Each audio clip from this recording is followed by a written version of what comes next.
தொழிற்சங்க பேரவையின் முதலாம் ஆண்டு மே தின கொண்டாட்டத்தை ஒருங்கிணைத்து நடத்தி கொண்டிருக்கும் திருப்பூர் மாவட்ட நாம் தமிழர் தொழிற்சங்க பேரவையின் உறவுகளுக்கும் இந்த நிகழ்வை மிகச்சிறப்பாக ஒருங்கிணைத்து முதலாவது நிகழ்வையே இவ்வளவு சிறப்பாக ஒருங்கிணைத்து வழிநடத்துவதற்கு உந்துதலாக இருந்து தொடர்ச்சியாக ஊக்கப்படுத்தி வரும் அண்ணன் அன்பு தென்னரசன் அவர்களுக்கும் மற்றும் பொதுச் செயலாளர் அண்ணன் வழக்கறிஞர் சுரேஷ் அவர்களுக்கும் என் மாலை நேர வணக்கத்தை தெரிவித்துக் கொள்கிறேன். உலக இயங்கியலின் அச்சாணியாக இருக்கும் தொழிலாளர்களின்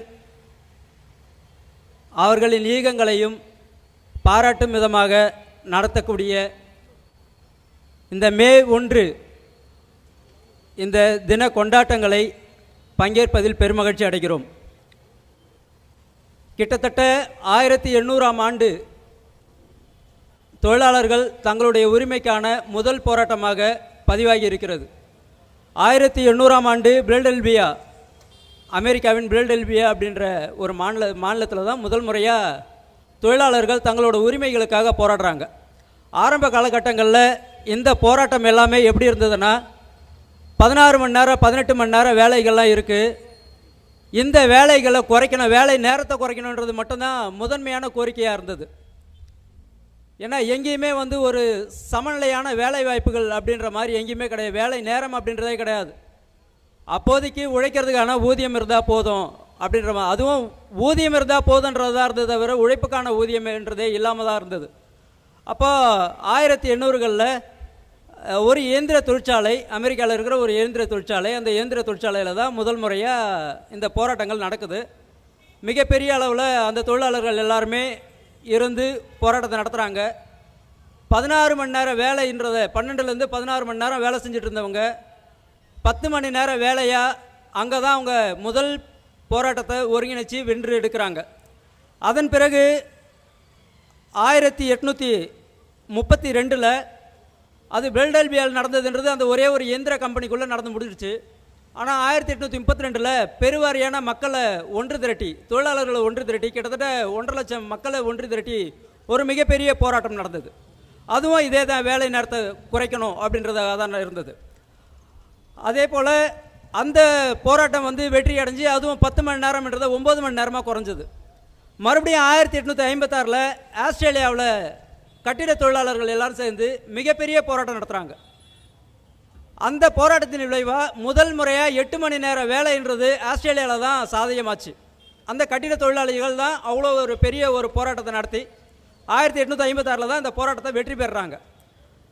நம்ம இந்தியாவை பொறுத்த வரைக்கும் 1923 நம்ம மே தின கொண்டாட்டங்களை நடத்தினாலும் கூட 1918ஆம் ஆண்டு ஏப்ரல் 17, அதாவது 1918 ஏப்ரல் 27 நம்ம தொழிற்சங்கத்தை கட்டிட்டோம்.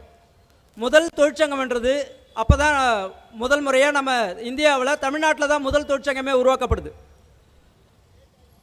அப்படி உருவாக்கப்படுறதுக்கு முன்னாடியே, தொழிற்சங்கமாக உருவாகிறதுக்கு முன்னாடியே 1908 நம்ம வஉசியோட தலைமையில் கோரல் நிறுவனம்னு சொல்லிட்டு தூத்துக்குடியில் இருக்குது. அந்த நிறுவனத்தில் மிகப்பெரிய அளவில் போராடுறாங்க. அவங்க போராடி அங்கே இருக்கிற குழந்தை தொழிலாளர், அதுக்கு முன்னாடி வரைக்கும் பார்த்துக்கோங்க, பல நாடுகளில் போராட்டங்கள்லாம் நடந்திருக்கு. ஆனால் எந்த போராட்டங்கள்லேயும் நேர குறைப்பை தவிர வேறு எதுவுமே பேசப்படலை. ஆனால் நம்ம தமிழ்நாட்டில் வஉசியோட தலைமையில் நடந்த அந்த போராட்டத்தில் தான், பின்னி மில்லில் நடந்த அந்த போராட்டத்தில் தான், கோரல் மில்லில் நடந்த அந்த போராட்டத்தில் தான் முதல் முறையாக குழந்தை தொழிலாளர் ஒழிப்பு அப்படின்ற ஒரு சரத்து முன்வைக்கப்படுது. அது கூடவே 8 மணி நேரம் வேலைன்றது முன்வைக்கப்படுது. குறைந்தபட்ச ஊதியம் அப்படின்றது முன்வைக்கப்படுது. இது எல்லாமே நடந்தது 1908 நடந்த அந்த போராட்டத்தில் தான். அதன் பிறகு 1917 தொழிற்சங்கம் தொடங்குறாங்க. 1923 முதலாவது மேதின கூட்டம் நடக்குது. இந்தியாவிலே முதலாவது மேதின கூட்டம் 1923 நம்ம சென்னை மெரினாவிலையும் அதே நேரத்தில் திருவான்மியூர் பீச்சிலையும் 2 இடத்துல முதல் மேதின கூட்டம்ன்றது 1923 தான் நடக்குது.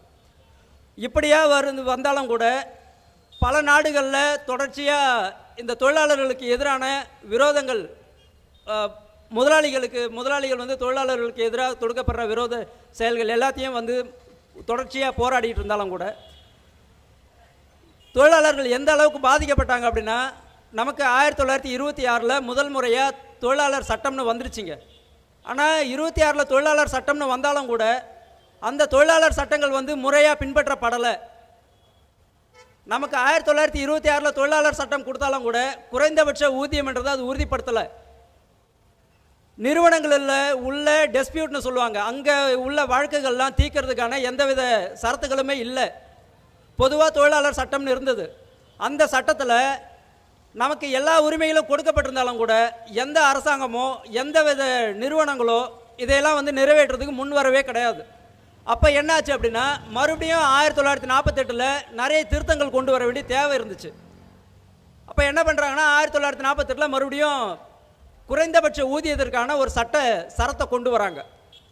1948 ஒரு வேலைக்கு இவ்வளோ தான் குறைஞ்சபட்ச ஊதியம் தரணும் அப்படின்ற மாதிரி ஒரு சரத்தை கொண்டு வராங்க, ஒரு சட்ட திருத்தம் கொண்டு வராங்க. அந்த சட்டம் வந்ததுக்கு பிறகு மறுபடியும் இந்த தொழிலாளர்களுக்கு உள்ளார உள்ள பிரச்சனைகள்லாம் இருக்கு இல்லையா, அதுங்கெல்லாம் தீர்க்கறதுக்கான ஒரு சட்ட திருத்தத்தை கொண்டு வராங்க. அதே 1948 மறுபடியும் தொழிற்சாலை சட்டம்னு சொல்லி கொண்டு வராங்க. அது வந்து 1947 கொண்டு வராங்க.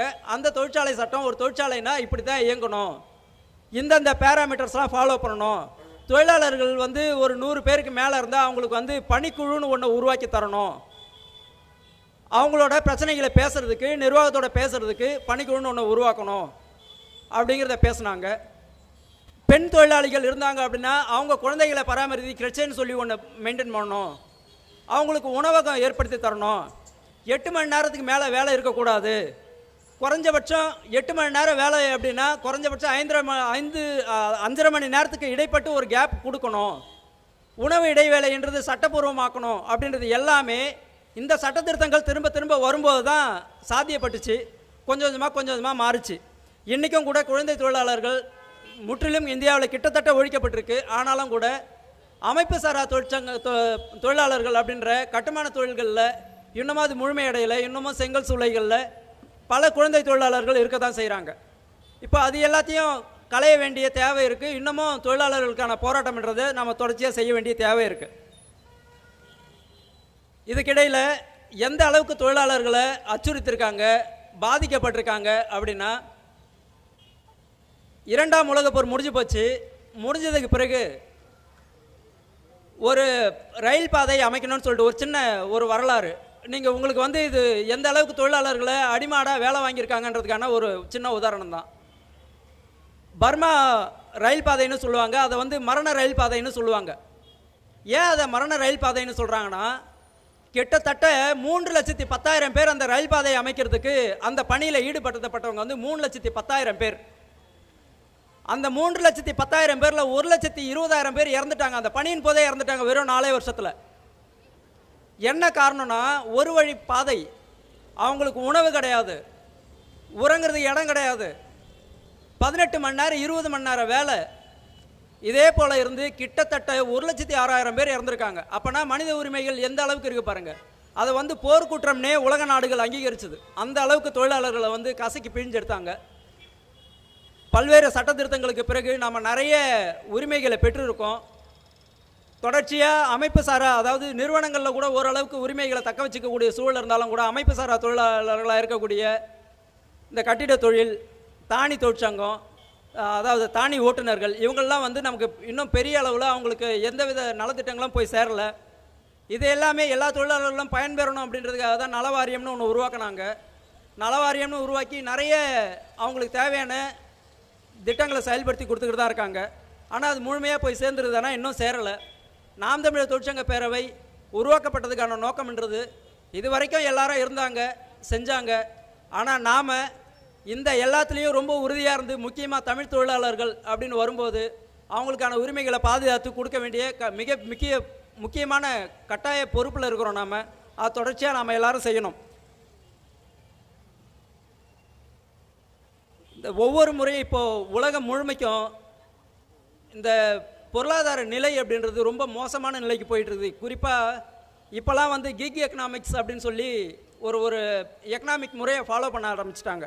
நீங்கள் ஒரு நிறுவனம் எடுத்துட்டீங்க அப்படின்னா ஒரு பர்மனெண்ட்டாக வேலை கொடுக்கணும், பர்மனெண்ட்டாக வேலை கொடுக்கணும் அப்படின்னா அவனுக்கு ஓய்வூதியம் கொடுக்கணும். ஓய்வூதியம் கொடுக்குறதோட இல்லாமல் அவனுக்கு நிறைய பக்ஸ் அலவன்ஸ் அது இதெல்லாம் தரணும். அப்போ இது எதுவுமே வேணாம் அப்படின்னா என்ன பண்ணலாம்?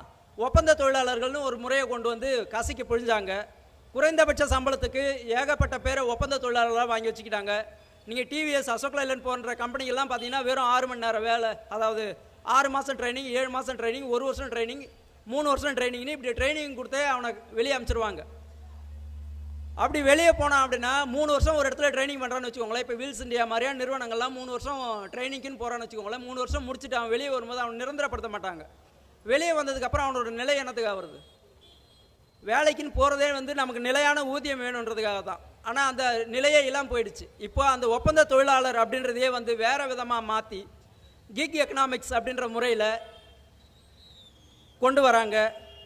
அது என்னென்னா எஃப்டிஏ அப்படின்னு சொல்லுவாங்க, ஃபிக்ஸ்டு டேர்ம் எம்ப்ளாயி அப்படின்னு சொல்லிட்டு எஃப்டிஇன்னு சொல்லுவாங்க. அந்த மாதிரி முறையில் இப்போ திரும்பியும் கொண்டு வர்றதுக்கான வேலை நடக்குது. கிக் எக்கனாமிக்ஸ் என்னென்னா, நீங்கள் எவ்வளோ வேலை செய்கிறீங்களோ அவ்வளோ ஊதியம், உங்களுக்கு வேலை நிரந்தரம்லாம் கிடையாது. நீங்களே உங்களுக்குள்ளே போட்டுக்கிற அக்ரிமெண்ட்டு, மேனேஜ்மெண்ட்டுக்கும் உங்களுக்குள்ளே போட்டுக்கிற அக்ரிமெண்ட்டு. இதனால் மேனேஜ்மெண்ட்டுக்கு வந்து, அதாவது அந்த தொழில் முதலாளிக்கு வந்து மிகப்பெரிய லாபம் மீட்டி தரும் அப்படின்ற மாதிரி. இத்தனை வருஷமாக நம்ம எதையெல்லாம் கட்டி காக்கணும்னு நினச்சோமோ, இத்தனை தொழிற்சங்கங்கள் இருந்து என்னெல்லாம் கட்டி காக்கணும்னு நினச்சாங்களோ அது எல்லாத்தையும் இன்றைக்கி கொஞ்சம் கொஞ்சமாக இழந்துக்கிட்டு வரோம். எல்லாத்துக்கும் மேலே 44 தொழிலாளர் நல சட்டங்களாக இருந்தது எல்லாத்தையுமே பாஜக அரசு வந்ததுக்கப்புறமா வெறும் 4 சட்ட தொகுப்பாக மாற்றிருச்சு. இந்த 4 சட்ட தொகுப்பாக மாற்றினதோட விளைவு என்ன ஆயிடுச்சுன்னா, சங்கம் அமைக்கிறதுக்கான உரிமைன்றதை கிட்டத்தட்ட போயிடுச்சு. இப்போ ஒரு இடத்துல ஒரு ஆட்டோ ஓட்டுறாங்க, ஒரு 20 பேர் தான் இருக்காங்க, 30 பேர் தான் இருக்காங்கன்னா அந்த 30 பேர் அந்த ஸ்டாண்டுக்குள்ளே ஒரு சங்கம் அமைக்க முடியாத சூழலுக்கு தள்ளப்பட்டுட்டோம். குறைஞ்சபட்சம் 100 பேருக்கு மேலே இருந்தால் தான் சங்கம் அமைக்க முடியும் அப்படின்ற மாதிரி கொண்டு வந்துட்டாங்க. முன்னாடியாவது தொழிற்சங்கங்களுக்கான சங்கம்னு ஒன்று, அதாவது சட்டம்னு ஒன்று இருந்தது, சரத்துக்கள்லாம் இருந்தது. இப்போ அந்த சரத்துக்களே இல்லை. சரி, பிஜேபி தான் கொண்டு வருது, நம்ம இங்கே இருக்கிற திராவிட மாடல் அரசு, இவங்க தான் பிஜேபியை கடுமையாக எதிர்க்கிறவங்களாச்சே, இவங்க செய்ய மாட்டாங்கன்னு நாம் எதிர்பார்த்தோம். ஆனால் முண்டி அடிச்சுட்டு முதல் ஆளாக இவங்க தான் அந்த 4 சட்ட திருத்தங்களையும் தமிழ்நாட்டுக்குள்ளே அமல்படுத்தினாங்க.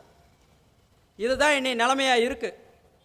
இனி வரும் காலங்களில் தொழிலாளர்கள் எல்லாரும் ஒன்று சேர்ந்து ஒட்டுமொத்தமாக இந்த தொழிலாளர்களுக்கு எதிரான அனைத்து செயல்பாடுகளையும் முறியடிக்க ஒன்றாக கரம் கோர்த்து நிற்க வேண்டும் என்று அன்போடு கேட்டுக்கொண்டு இந்த மேதின நிகழ்வுக்கு வருகை தந்திருக்கும் அனைவருக்கும் நன்றியும் வணக்கமும்.